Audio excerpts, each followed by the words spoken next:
അപ്പോൾ നമ്മളിന്നൊരു കമ്പ്യൂട്ടറിൻ്റെ ഹാർഡ് ഡിസ്ക്കാണ് എടുത്തിട്ടുള്ളത്. അത് സീഗേറ്റ് പറഞ്ഞ കമ്പനിയുടെ 500 GB ഒരു ഹാർഡ് ഡിസ്ക്കാണ്.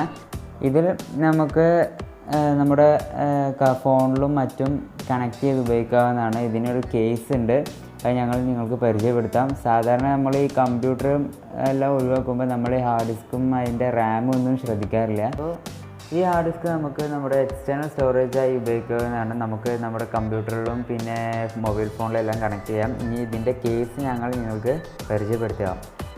അപ്പോൾ ഫ്രണ്ട്സ്, അപ്പോൾ ഞങ്ങൾ ഒരു ടെറാബൈറ്റ് ഗോൾഡ് പറഞ്ഞ കമ്പനിയുടെ ഒരു ഹാർഡ് ഡിസ്കിൻ്റെ കേസാണ് ഞങ്ങൾ നിങ്ങൾക്ക് ഇൻട്രൊഡ്യൂസ് ചെയ്യുന്നത്. വിൻഡോസ് 10നും മാക്കിനും പിന്നെ വിൻഡോസ് 8-നൊക്കെ നമുക്കിത് ഉപയോഗിക്കാം.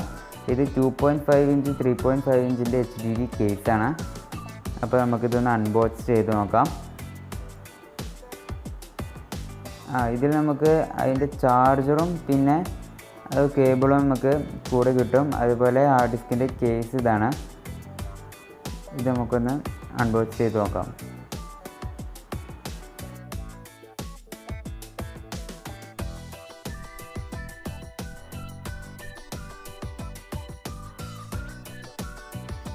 ഇതാണ് ആ കേസ്. ടെറാബൈറ്റ് ഗോൾഡ് പറഞ്ഞ കമ്പനിയുടേതാണ്. ഇതിൻ്റെ നമുക്ക് നമ്മുടെ കമ്പ്യൂട്ടർ കണക്ട് ചെയ്യാനുള്ള USB കേബിൾ കണക്ട് ചെയ്യാനുള്ള പോർട്ടും ചാർജിങ് പോർട്ടും സ്വിച്ച് ഓണും ഓഫും കാണാം. അപ്പോൾ ഇത് അതിൻ്റെ കൂടെ കിട്ടിയ ആ ചാർജറും പിന്നെ USB കണക്ട് ചെയ്യാനുള്ള വയറുമാണ്. ചാർജറിൻ്റെ പിന്നെ ഇങ്ങനെയാണ്. ഈ ഭാഗം എടുത്ത് നമുക്ക് കണക്ട് ചെയ്യാം.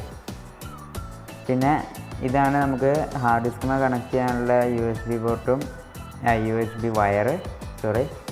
അപ്പോൾ ഇത് നമുക്ക് അങ്ങനെ കണക്ട് ചെയ്യാവുന്നതാണ്. ഇനി നമുക്ക് ഈ കേസിൻ്റെ ഉള്ളിൽ നമ്മുടെ ഹാർഡ് ഡിസ്ക് ഒന്ന് ഇട്ട് നോക്കാം. ഇങ്ങനെ വലിച്ച് തുറക്കാൻ കുറച്ച് ഹാർഡാണ് കേട്ടോ. നമ്മുടെ ഹാർഡ് ഡിസ്കിനപ്പോൾ സേഫ്റ്റി ഉണ്ട് നമുക്ക് മനസ്സിലാക്കാം. സേഫ്റ്റി നമുക്ക് ഉപയോഗിക്കാവുന്നതാണ്. ഇങ്ങനെ വീഡിയോയിൽ കാണുന്ന പോലെ നമുക്ക് സ്ലൈഡ് ചെയ്ത് നമുക്ക് അതിൻ്റെ ഉള്ളിലേക്ക് കയറ്റാം.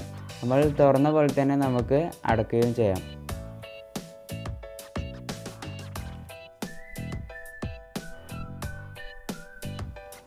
ഇനി നമുക്ക് നമ്മുടെ കമ്പ്യൂട്ടറിലേക്ക് കണക്ട് ചെയ്യാനുള്ള കേബിളൊന്ന് കണക്ട് ചെയ്ത് വെക്കാം. അപ്പോൾ ആ ഭാഗമാണ് നമ്മൾ കണക്ട് ചെയ്യുക. വീഡിയോയിൽ കാണുന്ന പോലെ നമുക്ക് കണക്ട് ചെയ്യാം.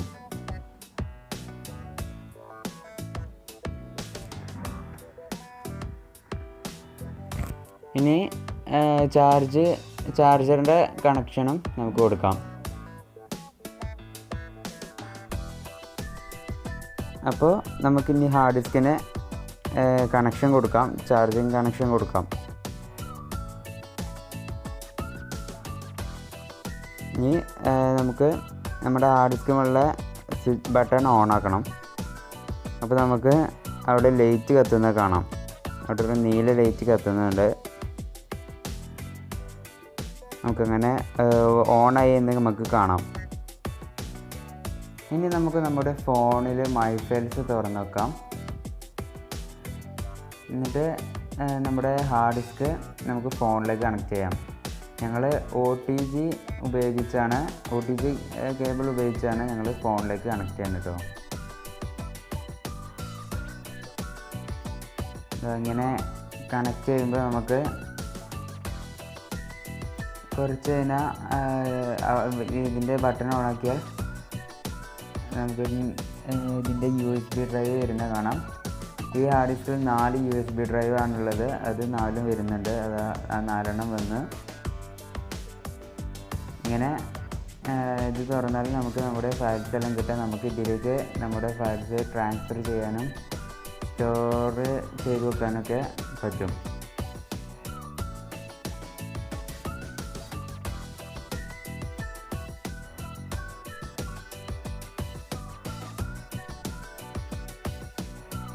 ഇനി ഫോണിൻ്റെ സെറ്റിങ്സിൽ സ്റ്റോറേജ് പോയി നോക്കിയാൽ നമുക്ക് പോർട്ടബിൾ സ്റ്റോറേജ് എന്നതിൽ നമുക്ക് SD കാർഡ് ഇട്ടതും പിന്നെ 4 USB ഡ്രൈവും കാണാം. അതിൽ 117 GB 350 MB 153 GB അങ്ങനെയൊക്കെ കാണാം. ഇനി ഞങ്ങൾ ഈ USB അല്ല ഈ ഹാർഡ് ഡിസ്ക് ഞങ്ങൾ കമ്പ്യൂട്ടറിലേക്ക് കണക്ട് ചെയ്യാണ്. ഇതിൻ്റെ ബട്ടണൊക്കെ ഓൺ ആക്കിയിട്ടുണ്ട്, ലൈറ്റും കത്തുന്നുണ്ട്.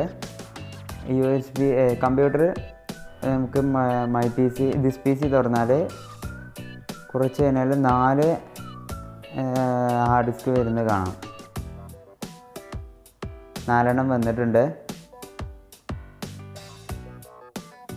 ഇനി നമുക്ക് നമ്മുടെ ഫയൽസ് എല്ലാം നമുക്ക് ഈ ലോക്കൽ ഡിസ്കിൽ നിന്ന് കിട്ടുന്നതാണ്, അല്ലെങ്കിൽ ഈ റിമൂവബിൾ ഡിസ്കിൽ നിന്ന് കിട്ടുന്നതാണ്. അതുപോലെ നമുക്ക് ഒരു കമ്പ്യൂട്ടർ കൂടെ കൊണ്ട് നടക്കാൻ പറ്റും, ഒരു പഴയ ഹാർഡ് ഡിസ്കും ഒരു കേസും ഉണ്ടെങ്കിൽ. അപ്പോൾ ഈ പ്രോഡക്റ്റിൻ്റെ ലിങ്ക് ഞങ്ങൾ താഴെ ഡിസ്ക്രിപ്ഷനിൽ കൊടുക്കുന്നുണ്ട്, നിങ്ങൾക്കത് നോക്കി വാങ്ങാവുന്നതാണ്. ഈ വീഡിയോ നിങ്ങൾക്ക് എല്ലാവർക്കും ഇഷ്ടമായെങ്കിൽ നിങ്ങളുടെ ഫ്രണ്ട്സിന് എല്ലാവർക്കും ഷെയർ ചെയ്യുക, സബ്സ്ക്രൈബ് ചെയ്യുക, കൂടെ ബെല്ലൈക്കണും അമർത്തുക.